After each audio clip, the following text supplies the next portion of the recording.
ঢাকা ধসে পড়বে কেন? একটা বড় ভূমিকম্প হলে ঢাকা ধসে যাবে, এটা মিথ না, বাস্তব সতর্কতা। আর দায় কার জানেন? দায় কারো একার নয়, দায় রাজুকের। পরিকল্পনা করে কিন্তু মানায় না। দায় সিটি কর্পোরেশনের, যেখানে সেখানে রাস্তা কাটে। দায় ওয়াসা, বিদ্যুৎ, গ্যাসের, তারা নিজেদের মতো কাজ করে। দায় রিয়েল এস্টেটের, খাল জলাধার ভরাট করে ভবন তোলে। আর দায় আমাদেরও, নিয়ম ভাঙাকে চলবে ভাই বানিয়ে ফেলেছি।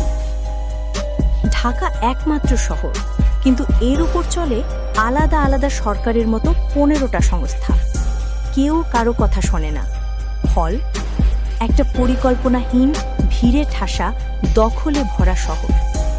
বিশেষজ্ঞরা ভূমিকম্পকে না, ঢাকাকে ভয় পায়।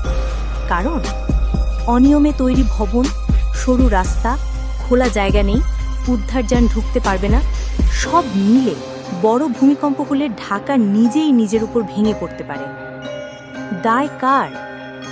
সরকারি সংস্থা, রাজনৈতিক সিদ্ধান্ত, রিয়েল এস্টেট আর আমরাও। সবার যৌথ অবহেলা।